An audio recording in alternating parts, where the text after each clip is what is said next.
We're seeing it in real time being measured now, the cooling effects from the Hunga Tonga eruption. You can't hide the data anymore. That's the whole thing. They can't hide it any longer. And they're going to have to come clean that the world's about to cool, but not forever. It'll be a 1.5-year cooling phase that they're going to have to get around.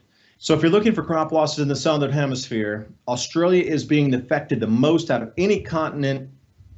Mini Ice Age Conversations podcast. It's about observing cycles, sharing insights, and solving problems together by combining historical, climate, food, and economic data so you can make informed decisions as we shift into a new era.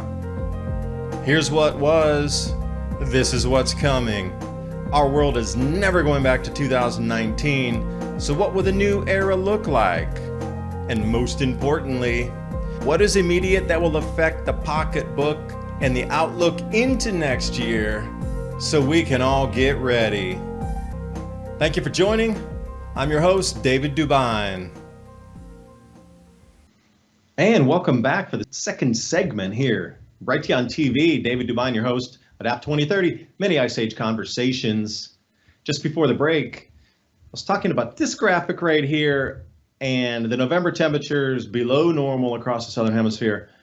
Now, you can do this as a predictive model with me.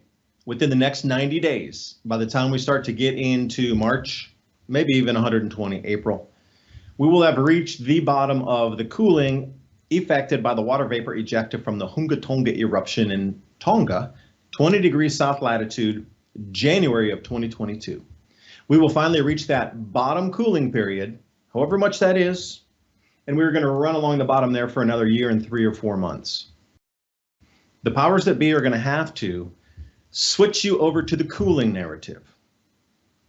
Now, somehow they've already started. There's a couple things in play here. So again, looking at this map here, I didn't really explain it so well before we went on the break. Wherever you see the dark blue coming off of Antarctica, that is now the water vapor pushing back and starting to head back up toward the equator. And some of the newest measurements I have, the water vapor has crossed over the equator and now is at 60 to 65 degrees north, enveloping most of the planet. So we're going to experience a year without a summer version light, something like this. Now, these temperatures here are affecting crop production, the planting. There's an enormous amount of moisture and excess precipitation, rainfall anomalies are happening, especially in Australia. But the temperatures to put the seeds in the ground are also being affected. So an enormous amount of countries in the southern hemisphere are struggling to get crops in the ground as we speak. So that'll be a delay in crop planting. And when that happens, there's going to have to be an excuse why there are food shortages in addition to, the political unrest in Brazil, which that's a major food exporter. If they really get into a civil war or some sort of guerrilla war, things are going to stop coming out of Brazil. We already see the disruption in Ukraine. And then, here we go. This startup here called Make Sunsets. Again, you're getting a twofer today. Because the tinfoil hat wearing you're a conspiracy theorist, geoengineering stratospheric aerosol injection is just a bunch of tinfoil hat wearing conspiracy people, dude. And here they are publicly coming out going, MIT review no less. Oh, by the way, yeah, we're gonna cool the skies. We're gonna blanket the skies and we're gonna dim the sun and cool the earth for you. And you can buy carbon credits for them. Personally, it's like, I think it's starting off at $10 a ton or something like this. Carbon offsets, make some sets. Have you started to notice an increase in the appearance of wrinkles, fine lines, bags under your eyes, or other unusual signs of aging? It may be more than just stress from the new year. Wrinkles and other marks of aging are one of the top signs that your collagen levels are low. It becomes more vital every year that you get older to supplement collagen into your diet for the sake of your skin's health. As you've gotten older, for example, you may have found that your skin isn't as strong. Whether you're in your 20s or 90s, you can experience the healthy aging effects of collagen that it has on your skin with the help of this multi-collagen powder. I add it to my morning coffee or tea. It tastes great while keeping me a little more full between meals. I want you to try it and experience some of the same effects it's had on me. Grab a bag, 51% off on your order, plus receive several bonuses before the New Year's sale ends by going to healthwithadapt2030.com. That's health with adapt2030.com and get ready to feel your best in the new year. Welcome 2023. And now on with the video. And then, there's an enormous amount of climate geoengineering data and publication out there. David Keith is probably one of the leaders on that. Princeton has a huge amount. Yale, their programs over there with David Keith and the Marauders of the Atmosphere, the Pirates of the Atmosphere, all huge amounts of peer-reviewed research on how I know they've already done experiments. And now they're saying publicly that they can bring it out and roll with the program and cool the planet. So watch this. They're going to start talking about geoengineering in play already, and look what the good job they've done. Give them a hand. Yay, we cooled the planet. We staved off global warming. But at the same time, they're going to have to explain the cooling. Year without a summer can't be hidden across the planet because of this watery vapor eruption, which was the largest in human recorded history. So let me give you a couple running totals here. Pinatubo, and that blue line on the left there, that's the northern hemisphere temperature line, and black is the southern hemisphere temperature lines. So you can see the Pinatubo eruption demarcated there by the black arrows. And you can see it took about a year and 2 months, a year and 3 months before it hit the max cooling. Well, we're following the same exact profile with Tonga. And then if you look over at the increase in global mean atmospheric methane emissions, I circled in yellow there, look at the exact matchup with Pinatubo. But see, for me, it doesn't make sense that you would have, well, that would be more sulfur dioxide, I guess. But the temperature running mean inside the different aerosols in the atmosphere matches pretty well with this. So what's the dropout in temperature? Significant and fast. And then we're heading into a super El Nino after this third La Nina ends itself. So we should look at some profile that might be very similar to 95 if the El Nino sets on and if La Nina doesn't continue. But if we look at the December temperatures here, this is from Dr. Roy Spencer at University of Alabama, Huntsville. So how cold is the planet really, or how much is it? It continues to drop in the cooling. See, we're only at 0.05, 5/100ths of a degree Celsius above the baseline, and that stretches all the way from 1979.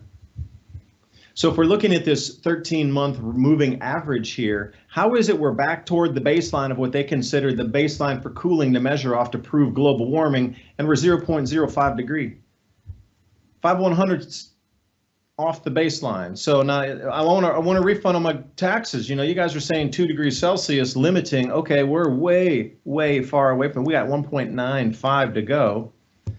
And then, Dr. Roy Spencer breaks it down really well here. He goes by the individual areas on the planet. So for me, looking at southern hemisphere crop losses based on the Tonga eruption, I want to look at Australia. I want to look at the southern hemisphere numbers. Very easy to discern this here. December of 2021, top row. December 2022, bottom row. And if we look at global, just overall, the global, it dropped from 0.21 or 0.2 of a degree down to 5/100ths of a degree. Okay, and if we look at the southern hemisphere, that's a significant drop from 0.15 down to now into the negatives of 0.3100ths negative. And we look into the Australia, it dropped from already what was below baseline average on the 30-year average to way below at almost 0.4 of a degree below normal. So it's very clear now, the pinpointing areas, and the tropics would be another one, right at that equatorial band where the ash and the sulfur dioxide and the water vapor was real heavy, rolling from 20 south up to the equatorial band. We're seeing it in real time being measured now, the cooling effects from the Hunga Tonga eruption. You can't hide the data anymore. That's the whole thing. They can't hide it any longer. And they're going to have to come clean that the world's about to cool, but not forever. It'll be a 1.5-year cooling phase that they're going to have to get around. So if you're looking for crop losses in the southern hemisphere, Australia is being affected the most out of any continent in that southern latitude area. So take Brazil offline with the civil war, take Ukraine offline, all of Russia not exporting to non-friendly countries which would be the Five Eyes pretty much. And then let's take a look at Australian temperatures here. Remember, they are in the middle of their summer, and they're still running 16 to 18 degrees Celsius below normal. That's about 25 degrees or 27 degrees Fahrenheit below the normal in the middle of the summer. And here I got one for you. This is an animation. Now, off to the west coast there, you're going to see a typhoon or cyclone had come overland and continues to build and stay intact, which is a little bit unnerving in itself and unusual that a typhoon rolling overland can electrically stay together to the point, as you see it there, enveloping and rolling through like a tadpole across the entire continent in the driest part of the continent. That's the whole thing. There's so many anomalies happening electrically and precipitation-wise, temperature-wise. And if we look at the surface air temperatures, and I can't believe all the money we pay for taxes and they can't even get their December temperatures up yet. I thought it was supposed to be up to the minute, most precise that ever, where you could see everything in real time, and it's, oh, the planet's warming everywhere, every square inch, every centimeter is warming. Oh, hot house. And they can't even, and it's delayed temperature recordings. You tell me. But anyway, the yellow arrow points to Australia, which is very definitive. Like Copernicus, they run hot anyway. ECMWF, that's a model just like GFS model is, or ECW. They're just different models that they can run. That's the European model compared to GFS. But these run hot anyway, like Climate Reanalyzer. That's what Washington Post uses to get the hottest data set on the web, is this one.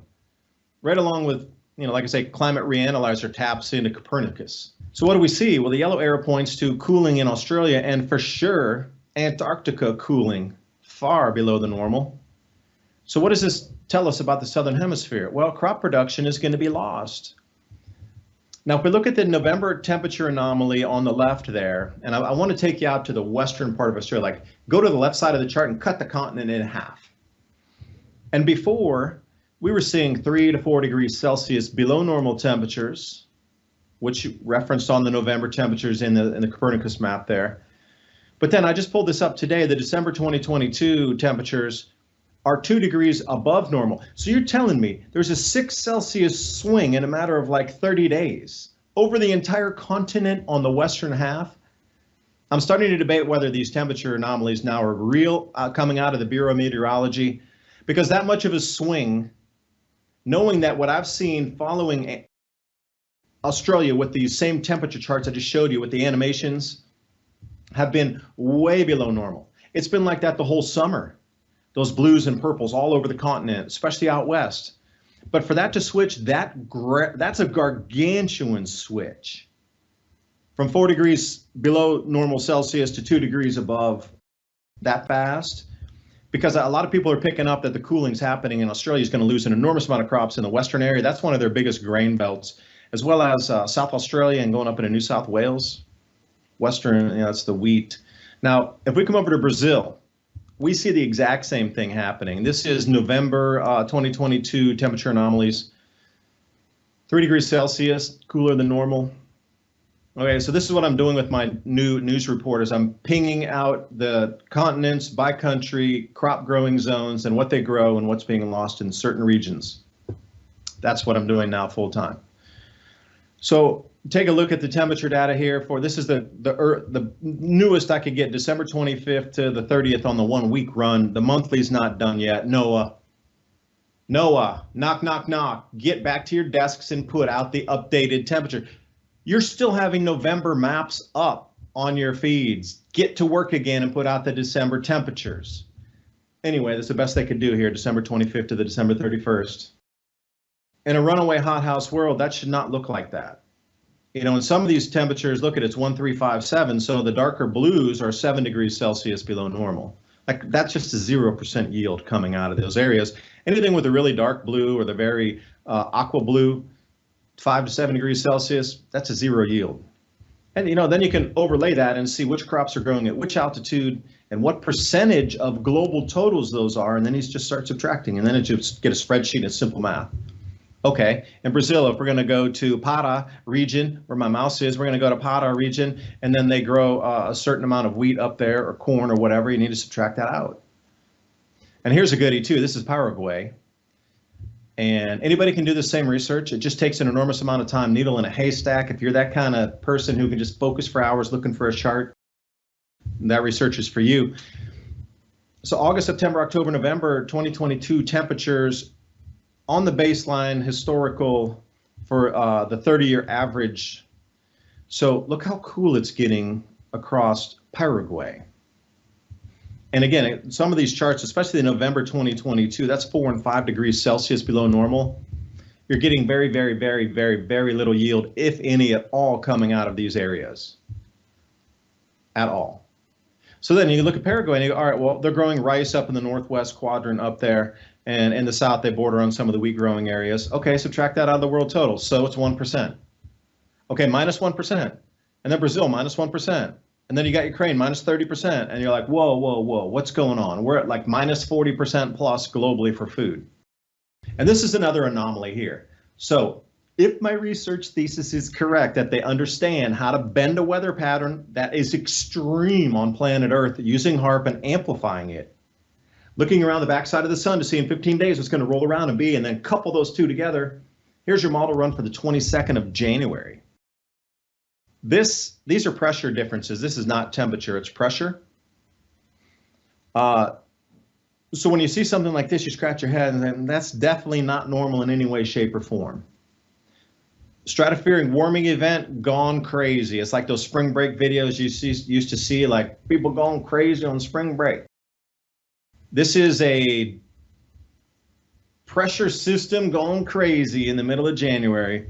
Like this diametric opposite of extreme pressure difference causes that same cavitation and split in the polar vortex. You're getting incredible pressure differences there, and this is how the winds get so ferocious and then spill out. Well, if you're going to look on the second there, or over to the left, you're looking at the 19th, and you can start to see how it sandwiches and breaks, and it's actually making a highway right through the center of what would be the polar vortex and breaking it off and pushing the heat down. I would imagine the United States is going to get a heat wave like crazy coming off of this thing. Just saying. Pushing the temperatures are probably going to get record heat over the United States, where completely around the planet over there in Europe, over into Central Asia, you're going to get record cold. Record cold. I looked at a few of the models, so maybe I'm cheating a little bit. But record heat inbound on the United States, because you see how that is displacing all the heat south and south.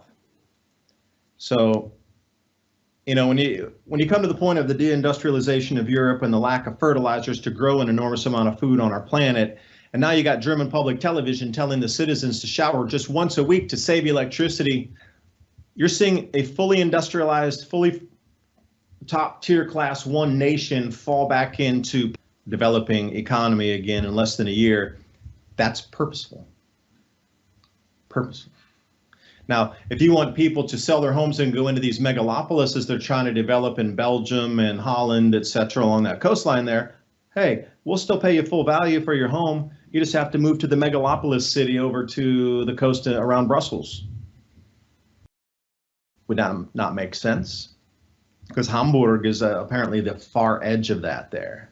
And now here's the ECB chief, Lagarde. She's saying, well, we got to limit wages because you getting paid too much is a bad thing. You're driving inflation, you bad workers who want more money for your wages. So wait, you shut off the entire economy of a full continent, and it's in full collapse. Industry, business, opportunity, and that whole thing of thinking in the future. The Europeans they're living in like this dark age over there right now.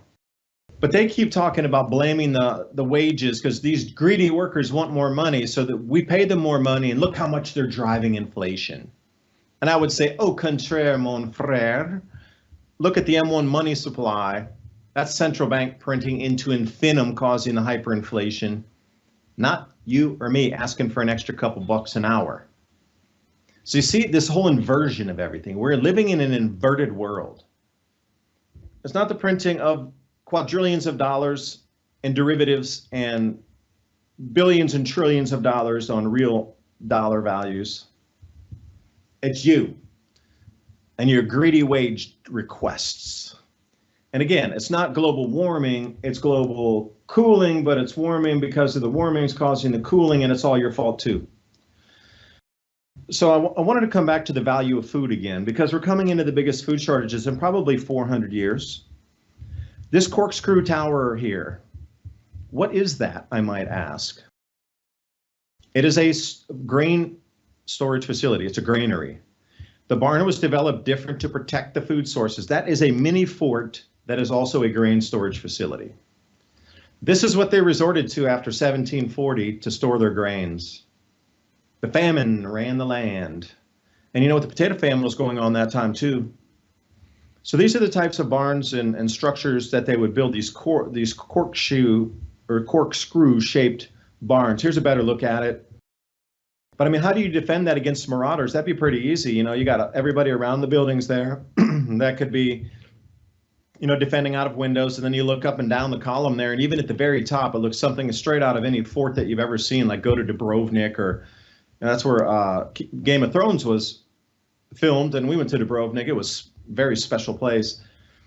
But look at the towers. I mean, you could defend that from any place. That's what they were up against, defending their food production after they were even able to get meager harvests at best. They put it in there and had to defend it from marauders.